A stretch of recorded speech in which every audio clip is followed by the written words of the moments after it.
সম্মানিত আইএসপি ব্যবসায়ী ভাই ও বোনেরা, আসসালামু আলাইকুম। আমরা এখন দেখব অন্যতম আইএসপি বিলিং সফটওয়্যার নেটফিতে কিভাবে নেটওয়ার্ক ডায়াগ্রাম অ্যাড করা যায়। নেটওয়ার্ক ডায়াগ্রাম অ্যাড করার জন্য প্রথমে আপনাকে যেতে হবে নেটওয়ার্ক অপশনে।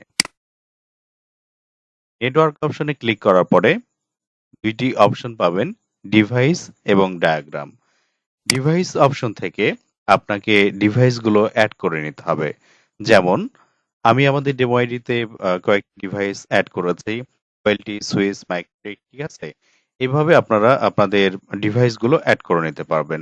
তো নতুন একটি ডিভাইস কিভাবে অ্যাড করবেন সেটি আপনাদেরকে আমি দেখিয়ে দিচ্ছি। ডান পাশে যে প্লাস বাটন আছে অর্থাৎ যোগ চিহ্ন, সেখানে ক্লিক করবেন।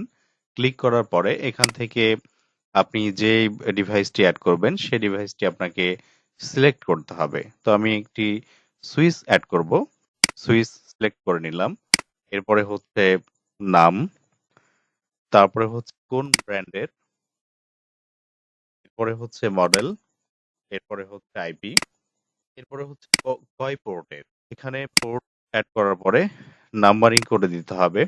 ১ ২ ৩ হয়ে গেছে। এখানে পাওয়ার পোর্ট দিবেন আপনাদের মতো করে আপনারা। এরপরে হচ্ছে কালার কোড, এরপরে হচ্ছে সাবমিট দিলেই ডিভাইস অ্যাড হয়ে যাবে। ঠিক এইভাবে আপনারা ডিভাইসগুলো অ্যাড করে নিতে পারবেন, মাইক্রোটিক, ওয়েলডি, সুইচ। পরে হচ্ছে আপনাদের যেতে হবে ডায়াগ্রাম অপশনে। ডায়াগ্রাম অপশনে গিয়ে এখানে আমাদের ডেমো আইডিতে আগে অ্যাড করা রয়েছে। হচ্ছে জুম করে দেখতে পারবেন।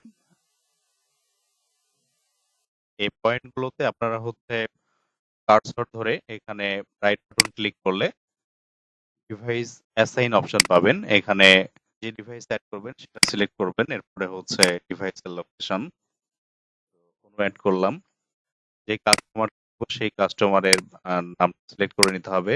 চাইলে এখানে নোট অ্যাড করতে পারবেন। এরপরে এখানে সাবমিট দিলেই ডিভাইসটি অ্যাড হয়ে যাবে। এরপরে এখানে রিফ্রেশ দিলেই আপডেটটি পেয়ে যাবেন।